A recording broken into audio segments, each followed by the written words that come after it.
Saí para o primeiro encontro com um cara e ele me levou a um restaurante barato. Eu tirei meu celular para fazer uma live no TikTok reclamando.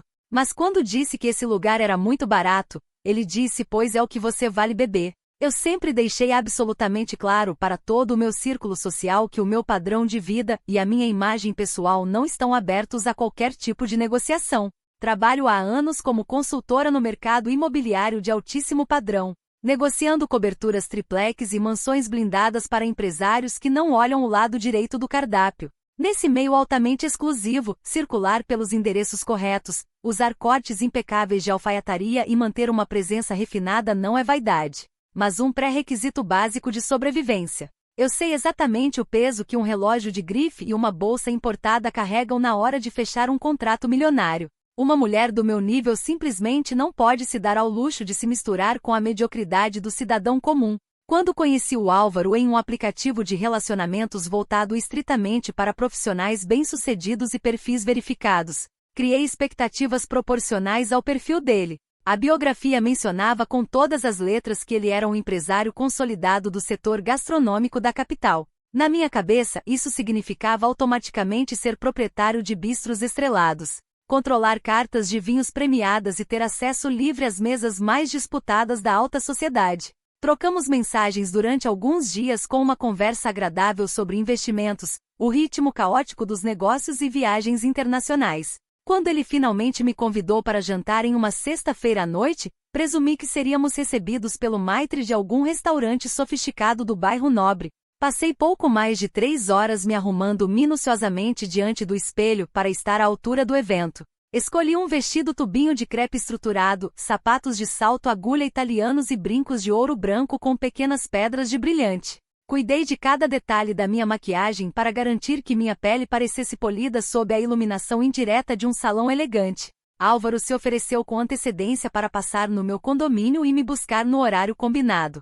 Quando desci e entrei no carro dele, notei que o veículo era discreto, mas imaginei que fosse apenas uma escolha funcional para o trânsito pesado. Cumprimentei o Álvaro com meu melhor sorriso executivo, esperando que ele elogiasse a minha produção impecável antes de seguirmos para o nosso destino. No entanto, conforme o trajeto avançava, percebi que ele estava pegando vias expressas na direção oposta aos bairros nobres onde os restaurantes de prestígio ficam localizados. Tentei manter uma postura descontraída, perguntando se íamos a algum evento fechado ou a alguma inauguração secreta para convidados seletos. Ele apenas sorriu de canto e respondeu que estava me levando ao lugar que melhor representava a rotina dele na cidade. Fiquei em silêncio por alguns minutos, tentando adivinhar qual chefe renomado havia aberto uma unidade conceitual fora do eixo tradicional. O meu choque começou a se desenhar quando o carro finalmente reduziu a velocidade em uma avenida mal iluminada da periferia. Álvaro manobrou lentamente e estacionou em frente a um boteco de esquina barulhento,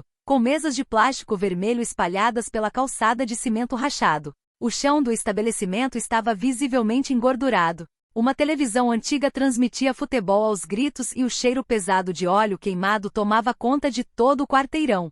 Olhei fixamente para a fachada de azulejos encardidos. Convicta de que aquilo era uma pegadinha de mau gosto para testar o meu senso de humor, esperei pacientemente que ele desse a partida novamente e risse da minha cara antes de me levar ao jantar de verdade. Para o meu absoluto horror, Álvaro puxou o freio de mão, desceu do veículo e deu a volta para abrir a minha porta com total naturalidade. Ele apontou para uma das mesas bombas de lata e plástico que ficava ao lado de uma caçamba de lixo e me convidou para sentar. Senti meu estômago revirar com a audácia daquele homem em supor que o meu vestido de alfaiataria dividiria espaço com copos americanos manchados. Os frequentadores do local, todos vestidos com bermudas surradas e chinelos de borracha, começaram a me encarar como se eu fosse uma criatura de outro planeta. Pisei na calçada com a ponta dos saltos tentando não encostar em poças escuras, sentindo uma humilhação profunda queimar o meu rosto. Ele puxou a cadeira de plástico que balançava no piso irregular e sugeriu com a maior empolgação que pedíssemos uma porção frita de torresmo com mandioca. Olhei para o cardápio plastificado, colado com fita adesiva amarelada na parede descascada, e percebi que os pratos custavam menos do que a gorjeta que costumo deixar aos garçons. O garçom se aproximou com um pano encardido no ombro e limpou a mesa na minha frente, espalhando uma película de gordura ainda mais brilhante sobre o plástico. Eu me senti profundamente violentada no meu bom gosto, na minha dignidade estética e no valor social que construí com tanto esforço. Era inadmissível que um homem com quem concordei em sair acreditasse que aquele cenário decadente era compatível com a minha presença. Em vez de me calar e aceitar aquela afronta calada, decidi que a falta de postura e a falta de classe daquele sujeito precisavam ser registradas para a posteridade. Tirei meu celular da bolsa de couro importado, posicionei o aparelho na altura do meu rosto e abri imediatamente uma transmissão ao vivo no TikTok. Minha base de seguidores sempre acompanhou meu estilo de vida sofisticado e sabia exatamente o nível de exigência que eu mantinha no meu cotidiano. Comecei a falar em tom firme, narrando em tempo real o pesadelo que estava sendo obrigada a presenciar por culpa de um homem sem o menor verniz social. Fiz questão de usar toda a minha ironia para deixar claro que certas pessoas simplesmente não sabem se portar diante de uma mulher de alto nível. Girei a câmera do telefone em um ângulo panorâmico para registrar cada detalhe repugnante daquele boteco de terceira categoria. Mostrei o chão coberto de serragem úmida, as garrafas de cerveja barata empilhadas em engradados amarelos e a gordura espessa que escorria da estufa de salgados. Zombei abertamente dos preços ridículos impressos no cardápio da parede, enfatizando que qualquer entrada decente na cidade custava 10 vezes mais do que todo aquele estoque. O chat da transmissão começou a subir mensagens em velocidade máxima, com centenas de pessoas assistindo ao desabafo indignado daquela situação bizarra. Eu fiz questão de enfatizar em alto e bom som que aquele ambiente era vulgar, patético e insuportavelmente barato para qualquer ser humano civilizado. Álvaro permaneceu sentado à minha frente, apoiando os cotovelos na mesa de plástico e me observando com uma frieza que beirava o cinismo absoluto. Ele não tentou me interromper, não demonstrou o menor constrangimento com as minhas palavras e nem sequer abaixou a cabeça diante do meu público. Quando percebi que ele não se mexia, apontei a lente do celular diretamente para o rosto dele para que todos os meus seguidores vissem a cara do sujeito sem noção que havia me levado ali. Esperei que a vergonha pública fizesse ele se desculpar imediatamente ou pelo menos pedir para eu encerrar a gravação. Em vez disso, ele me encarou nos olhos, deu um gole lento na água com gás e soltou com a voz mais calma do mundo a frase que fez meu sangue ferver. Pois é o que você vale, bebê. Aquelas palavras ecoaram na transmissão ao vivo com a clareza de um estalo no meio do silêncio repentino da mesa. As mensagens na tela explodiram com reações imediatas enquanto eu sentia minhas mãos tremerem de puro ódio pela audácia daquela resposta. Ele teve a petulância inaceitável de tentar nivelar o meu valor pessoal com a sarjeta onde tinha me colocado para jantar. Encerrei a transmissão ao vivo no mesmo segundo, incapaz de continuar olhando para a expressão debochada e tranquila daquele homem ordinário. Levantei da cadeira sem tocar em absolutamente nada, decidida a não passar mais nenhum segundo dividindo o oxigênio com alguém tão desprovido de elegância e respeito. Chamei um carro de aplicativo executivo pelo telefone, ignorando completamente as ofertas de carona de volta que ele fingiu fazer enquanto acendia um cigarro. Fiquei esperando em pé na calçada esburacada, recolhendo a barra do meu vestido de tecido nobre para não encostar na sujeira da rua. Álvaro continuou sentado no boteco, acenando de longe com desdém enquanto eu entrava no veículo e batia a porta com força. Passei o caminho inteiro de volta para o meu condomínio remoendo a audácia imperdoável daquele homem medíocre em ter tentado manchar a minha honra. Eu não descansaria enquanto aquele sujeito não aprendesse a lição mais cara da vida dele por ter ousado me insultar daquela maneira. Comentários da história principal. Usuário anônimo diz: a mulher foi de vestido de gala, joias e salto-agulha para comer torresmo na calçada em cima de mesa de plástico vermelha kkkkkk. O contraste visual dessa live foi a coisa mais cômica que a internet produziu este ano. Parecia uma noiva perdida em dia de feira livre. Resposta da OP: quem tem classe e berço se veste impecavelmente em qualquer ocasião, querido. O meu único erro foi supor que um empresário teria um mínimo de etiqueta para escolher um ambiente digno, mas pelo visto você também acha normal jantar no meio da gordura. Usuário anônimo 2 diz: se você achou o lugar tão humilhante assim, por que não chamou o carro na mesma hora e foi embora com elegância em vez de armar um circo no TikTok só para ganhar visualização em cima do cara? Resposta da OP: porque homens sem postura e sem padrão precisam ser expostos publicamente para aprenderem a tratar uma mulher de alto valor. Se a gente aceita o desrespeito calada, eles continuam achando que qualquer esmola serve para impressionar quem está acostumada com o topo. Atualização 1. Já se passaram 4 dias desde a última atualização e a internet provou mais uma vez que é dominada por pessoas frustradas e sem qualquer noção de requinte. Os trechos da minha transmissão ao vivo foram cortados por páginas de fofocas sensacionalistas e rapidamente se espalharam por várias redes sociais. Em vez de as pessoas condenarem a falta de cavalheirismo de um homem que leva uma mulher bem-sucedida para comer fritura na periferia, a caixa de comentários foi tomada por gente invejosa. Milhares de perfis anônimos começaram a me atacar com ofensas gratuitas, me chamando de fútil, soberba e arrogante, como se exigir padrões mínimos de decência fosse uma aberração. Fiquei horrorizada ao ver como o público comum se identifica com a mediocridade e sente prazer em atacar quem preserva sua exclusividade.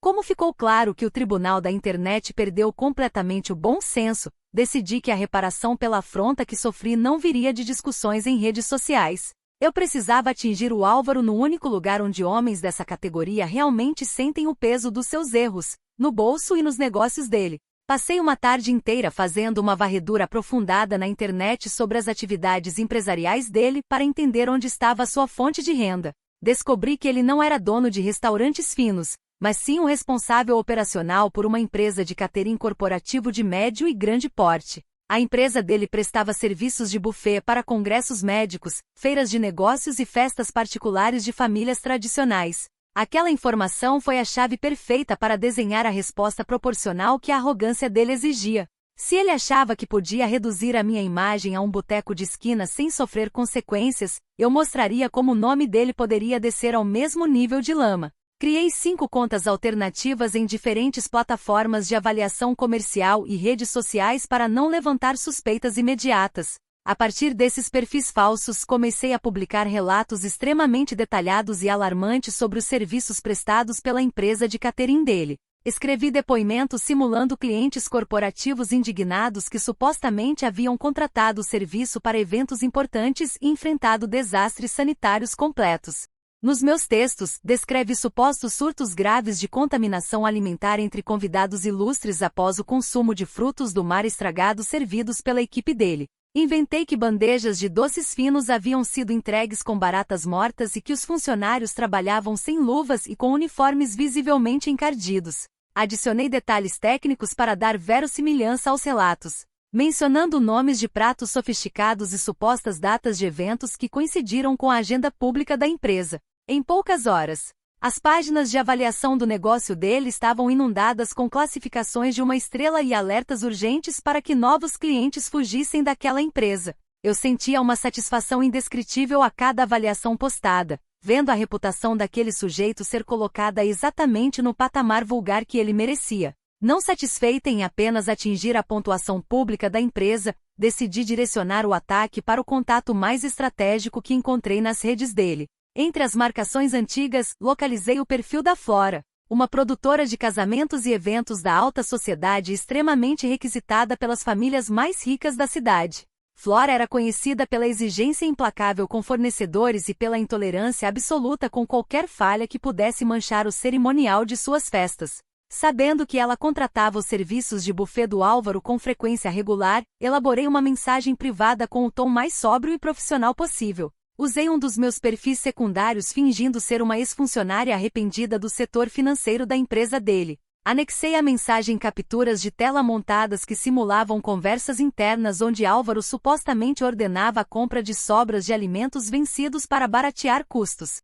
Afirmei para Flora que o padrão de higiene da cozinha central dele havia sido reprovado em vistorias recentes e que pratos nobres estavam sendo fraudados com ingredientes de segunda linha. Alertei a produtora de que a imagem de prestígio dos eventos dela corria um risco irreparável caso continuasse associando sua assinatura a uma empresa clandestina e anti-higiênica. Sabia perfeitamente que uma profissional do porte dela jamais arriscaria o nome no mercado de luxo por causa de um fornecedor de comida. O impacto dessa intervenção foi muito mais rápido e devastador do que eu havia imaginado inicialmente. No dia seguinte, uma fonte minha que trabalha no setor de cerimonial me confirmou que Flora havia entrado em pânico com as informações recebidas. Sem sequer dar chance para o Álvaro se explicar, a produtora cancelou de forma preventiva a contratação do buffet dele para 2 grandes casamentos de encerramento de ano que já estavam pré-agendados. Esses 2 contratos representavam uma receita gigantesca e serviriam de vitrine para a empresa dele captar novos clientes para a temporada seguinte. Ao perder esses acordos, a empresa do Álvaro sofreu um rombo financeiro imediato e um abalo institucional severo perante os organizadores mais refinados. Acompanhei a repercussão com uma taça de espumante na mão, sentindo que a justiça havia sido finalmente restabelecida no meu próprio ritmo. Álvaro achou que poderia me diminuir com aquela frasezinha barata de botequim diante de milhares de pessoas sem pagar o preço por isso. Ele descobriu da pior forma possível que uma mulher com contatos influentes e visão estratégica não aceita ser rebaixada por quem depende de contratos para viver. O silêncio dele nas redes sociais apenas confirmava que o golpe havia sido sentido em cheio na estrutura do negócio. Eu tinha certeza absoluta de que aquele homem jamais ousaria olhar para outra mulher de alto padrão sem lembrar do prejuízo colossal que um insulto pode custar. Comentários da atualização 1. Usuário anônimo diz: a mulher simplesmente inventou contaminação alimentar, baratas e forjou conversas para destruir contratos reais só porque levou um fora em um boteco. Ela acha mesmo que criar perfil falso no Instagram transforma qualquer um em um gênio do crime invisível? Resposta da OP. Eu não destruí nada que ele mesmo não merecesse pelo padrão decadente que oferece, meu bem. Ele quis brincar com o meu prestígio e com a minha imagem, e eu apenas coloquei o negócio dele sob a mesma lente de podridão que ele tentou jogar em cima de mim. Usuário anônimo 2 diz: você mandou mensagem privada do mesmo celular para a Flora e encheu a página de avaliações em um intervalo de 2 horas. Qualquer advogado medíocre ou perícia básica vai cruzar os horários, o IP e ligar tudo ao seu número em 3 cliques. Resposta da OP. Para sua informação, eu usei navegadores anônimos diferentes e redes públicas para fazer tudo, então pare de dar palpites jurídicos de internet. Donos de buffet de bairro não têm dinheiro nem influência para bancar investigações sofisticadas contra quem sabe o que faz.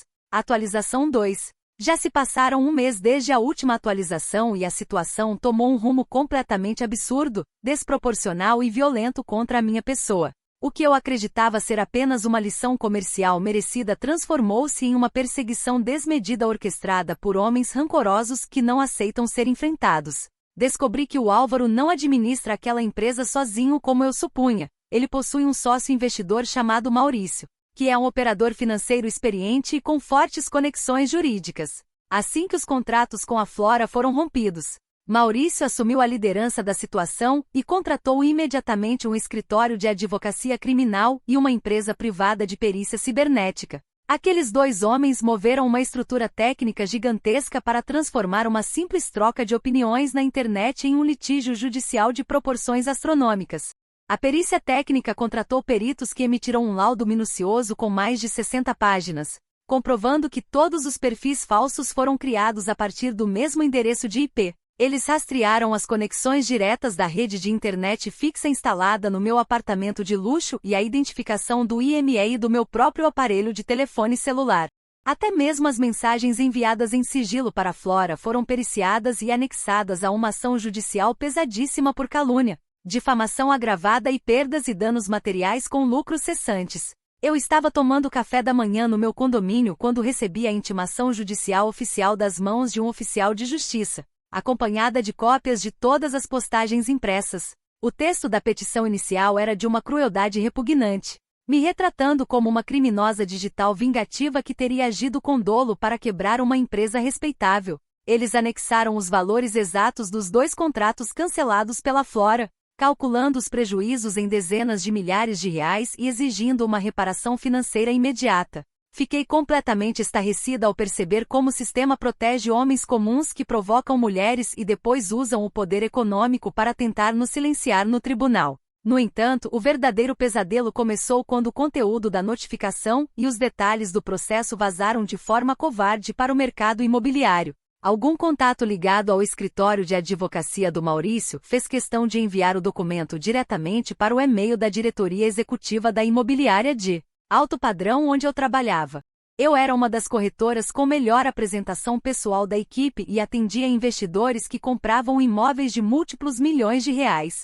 Naquela mesma tarde, fui chamada com urgência para a sala de reuniões principal no último andar do edifício corporativo, onde 3 sócios me aguardavam com expressões gélidas. A conversa foi rápida, desumana e totalmente desprovida de qualquer consideração pela minha trajetória impecável dentro daquela empresa. O diretor-geral colocou a cópia do processo sobre a mesa de vidro e afirmou que a minha conduta pessoal era absolutamente incompatível com a imagem ética da companhia. Ele disse friamente que atender famílias tradicionais exige descrição absoluta e que uma funcionária envolvida em fraudes digitais, escândalos no TikTok e processos por difamação destruía a confiança dos clientes. Tentei argumentar que tudo não passava de uma armação barata de um ex-encontro ressentido que estava tentando manchar a minha reputação profissional por pura vingança machista. Nenhum dos diretores quis ouvir os meus argumentos técnicos sobre a injustiça daquela situação, e a decisão de demissão por justa causa foi anunciada sem qualquer hesitação. 2 seguranças do próprio prédio comercial foram chamados para acompanhar a minha saída até a minha mesa de trabalho no salão principal. Fui obrigada a colocar meus objetos pessoais, meus catálogos de luxo e meus porta-retratos dentro de uma caixa de papelão comum sob o olhar de deboche de outros corretores que sempre tiveram inveja dos meus resultados. Ser escoltada até a porta giratória da rua como se eu fosse uma fraudadora qualquer foi a experiência mais degradante pela qual uma mulher com a minha bagagem poderia passar. Desesperada com a perda repentina da minha principal fonte de renda e com o prazo curto para apresentar defesa no processo, recorri à minha família. Meus pais sempre mantiveram um padrão de vida tradicional e confortável no interior e tinham recursos suficientes para bancar um grande escritório de advocacia criminalista. Para me defender, marquei um almoço com eles na certeza de que entenderiam que a filha deles estava sendo vítima de uma conspiração de homens desonestos. Expliquei toda a situação tentando mostrar como fui encurralada por aquele sujeito desde o primeiro encontro humilhante no boteco da periferia. A reação dos meus pais, no entanto, foi outro golpe devastador que eu jamais imaginei receber de quem deveria me apoiar incondicionalmente. Meu pai ouviu o relato em silêncio, leu os documentos da acusação e bateu com a mão na mesa, afirmando que eu havia perdido completamente o juízo por causa de futilidade e vaidade vazia. Minha mãe disse com todas as letras que não colocaria um único centavo da aposentadoria deles para financiar vergonha pública de filha que comete crimes na internet para sustentar pose de rica. Eles se recusaram a pagar os honorários do advogado que eu precisava contratar e me mandaram assumir a responsabilidade pelas loucuras que cometi sozinha. Voltei para o meu apartamento me sentindo completamente abandonada por todos que juravam me amar e admirar o meu trabalho impecável. O silêncio dos meus colegas de trabalho nas redes sociais era ensurdecedor e ninguém respondia às minhas mensagens pedindo indicações em outras imobiliárias. Aquele homem medíocre e o sócio dele haviam conseguido atingir o meu sustento e a minha carreira com uma frieza cirúrgica que beirava a maldade pura. Eu me vi trancada no meu quarto, cercada pelas minhas roupas de grife que agora pareciam não ter nenhuma utilidade, tendo que encarar uma ação judicial milionária sem ter um salário garantido no final do mês. Comentários da atualização 2. Usuário anônimo diz: a grande corretora de luxo, acostumada a humilhar pobre e desfilar de alfaiataria, foi demitida sumariamente e saiu do prédio com os pertences numa caixa de papelão escoltada por seguranças. O ego dela conseguiu destruir a própria carreira em menos de 30 dias por causa de um prato de torresmo. Resposta da OP. A minha carreira foi interrompida pela covardia de uma diretoria machista que se acovardou diante de fofocas jurídicas de 2 empresários insignificantes. Minha competência profissional continua intacta e nenhum homem vai conseguir apagar o meu brilho no mercado imobiliário. Usuário anônimo 2 diz: ela mentiu na internet, falsificou prints para falir uma empresa, perdeu o emprego dos sonhos, foi abandonada pelos próprios pais e ainda tem a coragem de dizer que é a vítima de uma conspiração. O nível de desconexão com a realidade dessa mulher precisa ser estudado pela ciência. Resposta da OP. Vítima sim, porque se eu fosse um homem expondo um serviço porco ninguém estaria me perseguindo judicialmente com laudos periciais. Meus pais foram manipulados pela narrativa mentirosa daquele processo, mas eu vou provar a minha inocência e calar a boca de todos vocês no tribunal. Atualização 3. Já se passaram 6 meses desde a última atualização e a ilusão de que eu conseguiria reverter esse massacre na justiça ruiu de forma definitiva. O processo movido pelo Álvaro e pelo Maurício tramitou com uma velocidade assustadora na vara civil, sem que o meu advogado fraco conseguisse frear as provas irrefutáveis apresentadas pela perícia técnica. O juiz responsável pelo caso não teve a menor sensibilidade para compreender o contexto do insulto moral que sofri naquele encontro e tratou a minha conduta com uma severidade desproporcional. Todas as teses de defesa baseadas em suposta liberdade de expressão e crítica de consumidor foram sumariamente rejeitadas como manobras de má-fé. A sentença final foi lida como uma sentença de morte para qualquer perspectiva de dignidade ou estabilidade material que eu ainda tentava manter. O magistrado destacou no relatório que houve premeditação clara, abuso de ferramentas digitais e intenção direta de sabotar a subsistência comercial de terceiros por motivo fútil. Fui condenada a pagar uma indenização por lucros cessantes e danos morais no valor estarrecedor de R$55 mil corrigidos para a empresa do Álvaro. Além dessa quantia impagável para minha situação atual, fui obrigada a arcar com todas as custas processuais, taxas periciais e honorários sucumbenciais dos advogados deles. Como se não bastasse a destruição do meu patrimônio, o juiz expediu uma ordem restritiva com multa diária pesadíssima proibindo qualquer menção direta ou indireta aos nomes de Álvaro, Maurício e da empresa. Fui expressamente silenciada, impedida até mesmo de usar minhas redes sociais para expor a crueldade com que fui tratada ao longo de todo esse processo covarde. Para conseguir pagar a primeira parcela dos honorários do meu próprio advogado de defesa, tive que queimar todas as minhas poucas reservas bancárias e vender parte das minhas joias a preço de liquidação. Eu estava completamente desprovida de renda fixa, sobrevivendo de pequenos bicos informais de consultoria que mal pagavam o condomínio do meu apartamento. Como não tive como efetuar o depósito judicial voluntário da indenização de R$55 mil no prazo estipulado pela lei, a equipe jurídica do Maurício agiu sem qualquer misericórdia. Eles solicitaram a execução imediata da dívida por meio do sistema de penhora online, bloqueando todas as minhas contas correntes e contas poupança em todos os bancos do país. Acordei em uma segunda-feira tentando passar o cartão de débito para comprar pão e descobri que o meu saldo havia sido zerado por determinação judicial. Qualquer valor residual que entrava nas minhas contas era automaticamente confiscado pelo tribunal para abater a dívida com os meus algozes. A humilhação material atingiu seu ápice quando o oficial de justiça retornou ao meu prédio, desta vez acompanhado por um caminhão-guincho da Polícia Judicial. Eles vieram executar a penhora do meu carro de luxo seminovo, o único símbolo de status que ainda me restava da época em que eu era uma corretora requisitada. O veículo, que ainda estava com várias parcelas do financiamento em aberto, foi apreendido no estacionamento do condomínio na frente do síndico e dos meus vizinhos. Fiquei parada na calçada observando o meu carro ser erguido na plataforma de aço e levado embora para um pátio público de leilões judiciais. O automóvel foi colocado em praça pública de leilão e arrematado por um valor ridículo, muito abaixo da tabela de mercado, apenas para satisfazer a urgência da execução. O dinheiro da venda cobriu o saldo devedor do financiamento bancário e abateu apenas uma parte da condenação imposta pelo tribunal. O restante da dívida principal continuou ativo, acumulando juros diários e mantendo o meu nome negativado em todos os órgãos de proteção ao crédito. Minha pontuação financeira despencou para zero, inviabilizando qualquer tentativa de alugar um imóvel decente, abrir uma linha de crédito ou ter um cartão bancário básico. Fiquei literalmente a pé, sem saldo para comprar itens básicos de higiene e com o nome completamente manchado no mercado de trabalho e no sistema financeiro. As imobiliárias de alto padrão fecharam as portas definitivamente para mim, pois nenhuma empresa séria contrata uma corretora executiva com contas bloqueadas e histórico de condenação por calúnia digital. Aquele homem medíocre conseguiu tirar de mim exatamente tudo aquilo que eu passei uma década inteira construindo com a minha imagem e o meu esforço. A sensação de impotência diante da frieza das leis é algo que sufoca o meu peito todos os dias ao acordar e encarar essa ruína total.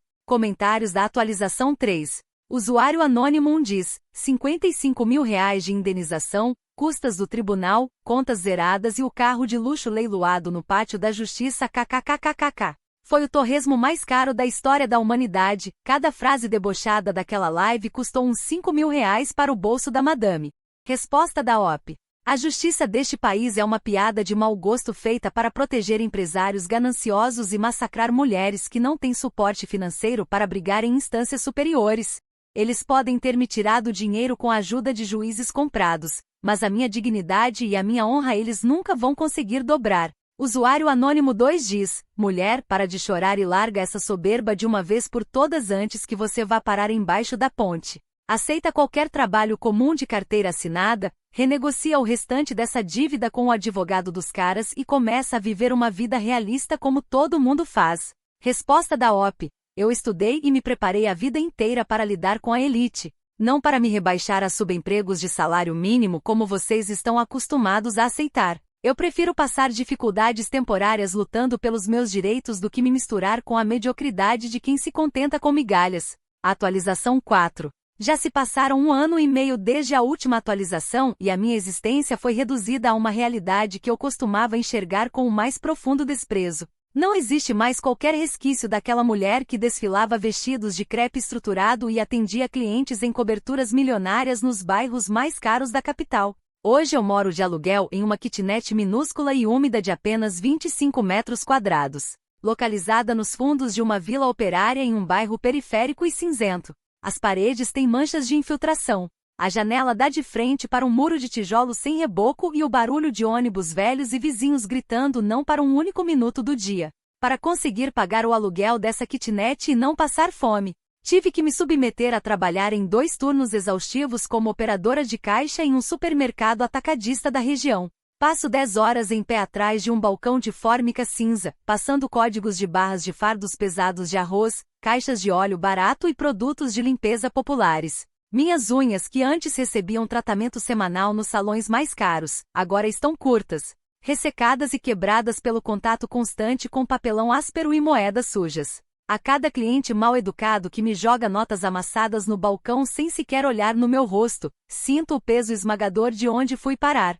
O pior golpe ocorre no 5º dia útil de cada mês, quando o meu contra-cheque é emitido pelo Departamento de Recursos Humanos da empresa, devido à ordem judicial definitiva de penhora salarial que ainda corre na Justiça. 30% do meu salário suado de operadora de caixa é automaticamente retido na fonte. Esse dinheiro vai direto para a conta bancária da empresa de catering do Álvaro para amortizar os juros acumulados e as custas processuais que não foram cobertas pelo leilão do meu carro. Eu passo o mês inteiro sentindo dores nas costas e nas pernas apenas para trabalhar de graça para o homem que eu tentei arruinar por pura vaidade. O isolamento social em que me encontro é total, absoluto e irrecuperável. Todas as pessoas que eu considerava amigas íntimas, os colegas corretores que me bajulavam nos coquetéis de luxo e os contatos influentes me bloquearam de todas as plataformas assim que a notícia da condenação criminal e civil se consolidou.